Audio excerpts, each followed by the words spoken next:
할렐루야. 우리 하나님을 찬송합니다. 호흡이 있는 자마다 다 하나님을 찬송해야 될 줄 믿습니다. 1년에 성경 읽도가는 꿀송이 보약 큐티 시간 돌아왔습니다. 오늘 2022년 7월 3일 하나님께 경배드리는 주님의 날입니다. 세상 사람들은 일요일이라고 자기들의 공휴일로 쉬는 날로 자기 자신을 위해서 즐기는 날이지만 하나님을 믿는 사람들은 이 주님의 날은 특별히 구분해서 우리 하나님을 경외하고 하나님께 예배하는 거룩한 날로 지키는 복된 날입니다. 오늘 잠언 10장과 11장 이 두 장에 걸쳐서 본문으로 삼고 악인의 길과 지혜자의 길에 대해서 특별히 잠언 10장을 중심으로 한번 생각해 보려고 합니다. 7월 1일 날 우리가 있었던 이틀 전에 있었던 7월 월삭 기도회가 지금도 제 마음에는 참 은혜로 지난 금요일 오후에 있었던 그 기억이 마음에 참 남아 있습니다. 하나님께서 우리 꿀송이 월삭 기도회에 특별한 은총을 많이 주시는 것 같아요. 그래서 많은 사람들의 간증이 일어나고 또 함께 참여한 분들이 참 힘을 얻고 너무 좋고 은혜 받았다고 하는 그런 간증을 많이 듣습니다. 하나님께서 매월 첫날에는 또 이 꿀송이 유튜브를 통해서 1시간 동안 새 달을 앞두고 월삭 기도회를 하는 이게 참 은혜스러운 시간인 것 같아요. 혹시 참석해 보지 못하신 분들은 8월 1일 날 8월 1일 날이 되면 또 8월 월삭 기도회가 이 꿀송이 유튜브 채널에서 있으니까 한국 시간으로 8월 1일 저녁 8시에 함께 이 꿀송이 보약 큐티 이 유튜브를 찾으시면 함께 동참할 수가 있습니다. 솔로몬 왕이 잠언을 3,000개를 지어서 말을 했다 그래요. 잠언 3,000개.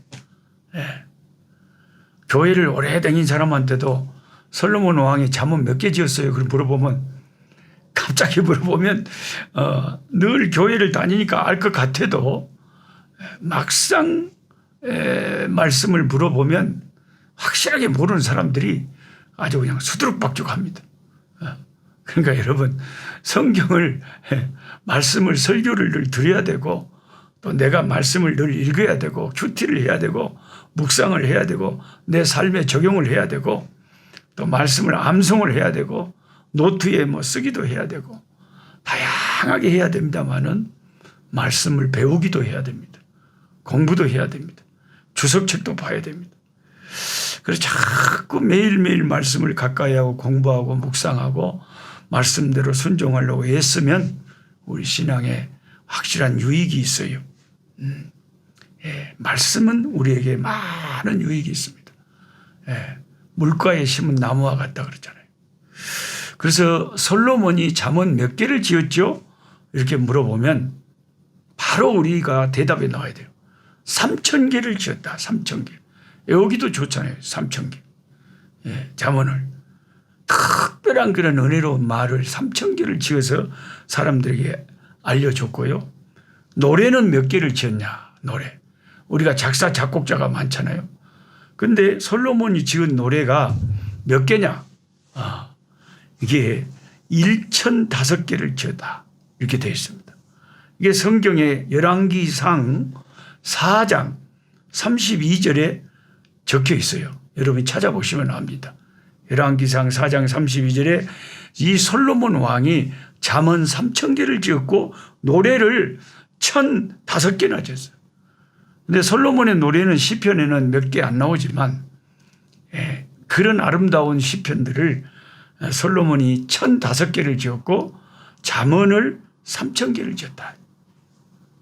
그런데 실제 우리가 가지고 있는 성경책 잠언서에는 잠언이 약 몇 개가 나와 있냐면 374개가 잠언에 소개가 되어 있습니다. 솔로몬이 3000개의 잠언을 지었는데 그중에서 374개 정도의 잠언이 성경에 간추려져 가지고 수록이 되어 있는 거죠. 3000개 중에서 374개가 소개되어 있는 거죠. 그것을 지금 우리는 잠언서를 통해서 읽고 있는 것입니다. 그래서 많은 경우에 이 잠언서를 읽다 보면 잠언서 한 절 한 절이 이렇게 연결이 되어 있질 않아요. 다른 우리가 뭐 역사서에서 쭉 읽었듯이 문맥이 쭉 연결이 안 돼 있고 각각의 잠언서의 절 한 절 한 절이 독립이 되어 있어요. 독립이. 주제가 금방 그 앞절에서는 뭐 친구 이야기를 했다가 뒷절에서는 언어에 대해서 이야기를 했다가 그 다음 절에서는 또 재물에 대해서 이야기를 했다가 각각의 절이 독립이 되어 있고 서로 관계가 없는 절들도 많습니다. 이게 독립된 절들이 많은 거죠. 그런 상황을 3000개 중에서 일부를 뽑아서 이렇게 수록을 해놓은 것이다. 그렇게 생각하면 이해가 되실 겁니다. 잠언 10장을 오늘 본문의 말씀을 읽어보면 의로운 자, 하나님이 보실 때 의인이 있고 악인이 있어요. 이게 성경에서 계속해서 나오는 사람을 하나님이 보실 때 의롭게 보는 사람이 있고 악한 자들이 있어요. 악한 자들이. 이 의로운 자와 악한 자에 대한 교훈이 잠언 10장에서 나오는데 하나님께서는 의인은 어떻게 해주신다 그러면 지켜주신다는 거예요. 하나님이 약속하신 것은 하나님이 보실 때 의인은 지켜주신다.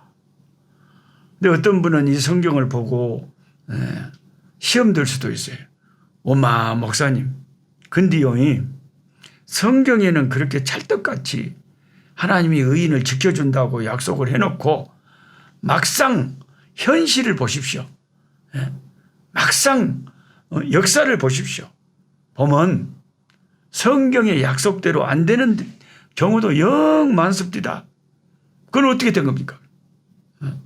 의인을 지켜주신다고 했는데 왜 그렇게 신앙생활 잘하고 그렇게 하나님을 사랑한 사람이 암에 걸렸는데 하나님이 그렇게 기도해도 고쳐주지도 않고 어떻게 그렇게 딱 죽게 한답니까? 지켜주신다는 말은 그 순간에는 어디 가버린 겁니까? 이렇게 따질 수가 있어요. 왜냐하면 진짜 하나님의 말씀을 순수하게 믿고 정말 순수하게 주님을 사랑하고 따르는데 사실 그 성경 말씀하고 현실하고 뭔가 안 맞는 것 같은 생각이 들 때가 굉장히 많거든요. 굉장히 많거든요. 그 어떤 부흥사님은 부흥회하면서 막 뭐라 그럽니까? 기도하면 다 들어준대요. 그것도 믿고 기도하면 다 들어준대요. 그래갖고 믿습니까? 그러면 아멘 하는 거예요. 그래갖고 아멘 크게 하면 더 들어준다 그러고 막 난리를 치고요. 막 두 손을 들고 아멘을 해버리고 그냥 막 난리가 나버려요. 그런데 실제로 우리가 현실을 가만히 냉정하게 보면 기도를 죽으라고 해도 안 들어주는 경우도 꽤 많거든요. 제가 아는 참 훌륭한 존경하는 목사님 따님이 계셨어요. 따님이 계셨는데 따님이 암으로 이렇게 가슴에 유방에 암이 생겨가지고 세상에 고등학생 딸, 초등학생 아들 놔두고 30대 그 좋은 시절에 기가 막히게 이제 세상을 떠나게 됐는데 그것도 남편이 의사 선생님이셨어요. 뭐 의사 부인이라고 해서 암이 안 걸리는 법도 없어요. 그것도 늦게 발견돼 가지고 많은 돈을 들여서 수술을 하고 다 해봤지만 다 소용이 없었어요. 결국은 세상을 떠났습니다. 그때 그 목사님과 사모님 얼마나 기도를 했는지 몰라요. 그리고 그 성도님들이 얼마나 많이 합심해서 기도했는지 몰라요. 그 기도하면 들어준다 약속을 했지만 그게 어떤 경우에는 다 그런 게 아니더라 이 말이죠. 그래서 우리가 하나님께서 의인을 지켜주신다 하지만 그게 이제 일반적으로는 그 말씀이 틀림없이 맞는데 틀린 말이 아닌데 어떤 경우에는 하나님의 섭리, 하나님의 경륜, 하나님의 계획, 하나님의 주권에 따라서 하나님이 또 우리가 생각하는 것하고 다르게 하나님이 자기가 사랑하는 사람, 주님이 생각할 때 주를 잘 섬기는 의로운 자에게 우리 인간의 생각하고 다르게 하실 때도 있어요. 그런데 나중에 그것도 하나님 앞에 가서 다 생각해 보면 하나님의 설명을 들어보면 그것도 다 하나님께서 자기 백성을 지켜주시고 선하게 하신 것이라고 우리는 믿어야 되는 거죠. 믿어야 되는 거죠. 시편 34편 10절에 이런 말씀이 있습니다. 젊은 사자. 그러니까 늙은 사자가 아니라 아주 힘 있는 사자는 궁핍하여 줄일지라도 그 젊은 사자는 궁핍하여 줄인 경우가 거의 없거든요. 자기가 뭐 백수의 왕인데 짐승의 왕인데 뭐 굶어 죽을 일이 뭐 있겠어요. 젊은 사자가. 그런데 혹시 그런 일이 있다 할지 모르지만 그 젊은 사자가 궁핍하여 줄일 경우가 있을지 모르겠지만 여호와를 찾는 자, 하나님을 의지하는 자는 모든 좋은 것에 부족함이 없으리로다. 이렇게 선포하는 말씀이 나옵니다. 시편 34편. 하나님을 찾는 자, 하나님을 경외하는 자. 성경에는 하나님을 경외하고 하나님을 찾는 자를 의로운 자다 그런 거예요. 악한 자는 하나님이 없이 자기 마음대로 하나님 없이 사는 자가 하나님 볼 때는 악한 자고 하나님이 보실 때는 우리가 다 죄인이지만은 그래도 하나님을 섬기고 하나님을 따르는 자를 하나님은 예수님의 피 아래서 의롭게 보신다는 거예요. 일반적으로는 특별한 하나님의 섭리가 아닌 경우에는 이 말씀이 그대로 맞는 거예요. 젊은 사자가 혹시 굶어서 죽는 일이 있을지 모르겠지만 여호와를 찾는 자는 모든 좋은 것에 부족함이 없다. 하나님이 모든 좋은 것을 다 채워주신다. 의인은 하나님을 경외하는 자고 우리가 다 죄인이지만 하나님의 그 그리스도의 십자가 은혜 안에서 의롭다함을 받는 거죠. 그리고 잠언 10장에 악인에 대해서는 또 하나님이 어떻게 한다 그러냐. 그 악인은 불법으로 물질을 막 얻는 거예요. 그러니까 양심도 팔아가면서 그 물질이 도리어 근심을 가져다 주고 그 물질로 인해 가정 불화가 생기거나 더 큰 범죄를 일으키기도 한다. 그 악인의 인생은 그렇다는 거죠. 실제로 우리나라에서 제가 뉴스를 보니까 그런 일이 최근에 있었어요. 생명보험에 자기 부인 생명보험을 보험사마다 다 들어놨어요.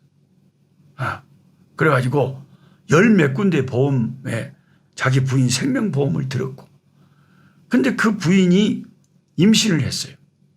임신을 했는데 세상에 이 남편이 그 부인이 캄보디아에서 온 여자예요. 한국 여자가 아니에요. 근데 자기 아이를 가진 자기 부인을 세상에 트럭을 몰고 가다가 고속도로에서 한쪽에 큰 밤에 이제 밤 11시쯤에 그 도로가에 큰 트럭이 파킹돼 있었는데 주차돼 있었는데 거기를 차를 그대로 자기는 졸았다고 이제 나중에 진술을 한 거예요. 졸음이 왔다 그러면서 차가 거기 가서 부딪혔는데 희한하게 딱 차 반쪽. 그러니까 운전하고 있는 자기는 안 다치고 좀 다치기는 다쳤죠. 전혀 안 다치면 자기도 안 되니까. 유리창 파편도 다 튀고 자기는 조금 다치고 옆에 부인이 탄 그곳에 딱 모서리에 그 주차되어 있는 큰 대형 트럭에 갖다가 부딪혀 버려가지고 그 뱃속에 아이도 죽고 부인도 죽는 그런 일이 벌어졌어요. 그래가지고 이게 이제 재판에 들어갔는데 이 세상 한국 법이라는 게 희한합니다. 그 세상의 인간들의 판사는 판사라고 해도 제대로 상황을 제대로 모르겠죠. 그 부인이 죽음으로 인해서 이 남편이 엄청난 보험료를 받게 되는 거죠. 수십억의 엄청난 보험료를 받게 돼요. 그런데 그 보험회사 손을 들어준 것이 아니라 이 남편 손을 재판부에서 들어줬다는 거죠. 보험회사에서 보험 지급해라. 확실한 정황이 이 남편이 부인을 죽였다는 그 정황이 확실한 증거가 없다. 이 증거제일주의거든요. 이 세상 법정이라는 것은. 증거만 없으면 증거만 안 남기면 세상 법은 추정으로만 그렇게 죄를 못 정한다. 그래서 보험사들마다 다 보험금을 지불해라는데 엄청난 보험을 이제 타게 되겠죠. 근데 그 PD 수첩에 보니까 그 캄보디아의 그 가족들이 자기 딸 한국에 가서 잘 살 줄 알았는데 그렇게 교통사고로 그렇게 미심쩍게 죽었다는 소식을 듣고 그 부모들이 또 얼마나 캄보디아에서 우는지 몰라요. 딸이 불쌍하다. 하나님은 아시겠죠. 하나님은 그 진실을 아시겠죠. 아무래도 수상합니다. 뭔 자기 부인의 생명보험을 그렇게 많이 들었는데 그리고 그렇게 미심쩍은 사건이 교통사고가 일어났는데 보험금을 노리고 그런 사고가 많이 세상에 일어난대요. 많이 일어난대. 그리고 이제 법에 걸리면 지는 이제 감옥 생활이지만은 안 걸리면 그렇게 일확천금을 얻게 된다는 거예요. 이 세상의 인간들, 악인들은요, 그 마음에 하나님이 없기 때문에 사는 삶의 행태가 이래요. 그래서 나중에 영원한 지옥의 심판을 면치 못하게 됩니다. 미련한 자는 악을 행함으로 즐거움을 삼지만 명철한 자는 하나님을 섬기고 하나님의 말씀을 순종하는 데서 만족함을 얻는 거죠. 지혜로운 자는 진리의 소중함을 알기에 영적인 지식을 귀하게 여기고 미련한 자는 하나님을 섬기는 하나님에 관한 진리에는 아무런 관심이 없습니다. 우리가 그냥 겉으로 볼 때는 악인과 의인의 삶이 별 차이가 없어 보이지만 이제 하나님의 눈앞에서는 하늘과 땅의 차이가 나고 짧은 이 세상이 끝나고 하나님의 심판 앞에 서게 되면 하나님을 섬긴 자들의 영원한 그 결과와 하나님이 없이 악을 행하고 자기 마음대로 살던 자의 그 결과는 영원한 천국과 지옥의 큰 심판의 차이가 난다는 것을 우리는 명심해야 되겠습니다. 우리 함께 성경 공부하시는 여러분은 다 하나님이 보실 때에 의로운 자들, 하나님을 섬기는 지혜가 있는 자들, 구원에 이르는 지혜를 가진 자들, 예수 그리스도의 십자가가 마음에 있는 자들, 예수님의 십자가의 피가 믿음으로 우리 마음에 있는 자들이 되어서 하나님의 심판대 앞에 섰을 때 예수의 보혈로 구원함을 받는 그런 복된 자들이 되기를 소망하고 하나님 없이 잠시 세상에 그냥 죄짓고 악하고 그냥 돈하고 살다가 하나님의 심판대 앞에서 영원한 뜨거운 불 지옥에 떨어지면 얼마나 불쌍한 인생이 되겠습니까? 우리는 잠언서를 읽으면서 악인의 길과 지혜자의 길을 명백히 구분하면서 의롭고 지혜로운 자의 삶을 살아야 될 줄로 믿습니다. 기도하겠습니다. 하나님 아버지, 잠언은 우리에게 끊임없이 지혜자가 되라고 말합니다. 하나님을, 여호와를 두려워하고 하나님을 섬기며 그 말씀을 가까이 하고 주의 말씀에 순종하는 자가 참된 지혜자인 줄 믿습니다. 하나님의 말씀이 없이, 하나님의 마음이 없이 자기 마음대로, 자기 생각대로 세상 것만 추구하고 살다가 짧고 허무한 세상 끝나고 하나님의 심판대 앞에 설 때에 구세주가 없는 자들은 누가 그들을 지옥의 심판에서 구해줄 수가 있겠습니까? 하나님, 이 성경 공부 함께하고 있는 저희들은 항상 예수님 붙잡고 예수 의지하며 살게 하여 주옵시고, 하나님이 보실 때 십자가 안에서 그 피로 말미암아 의롭다함을 받는 믿음의 삶을 살게 도와주시옵소서. 예수님의 이름으로 기도하옵나이다. 아멘. 약한 자의 것을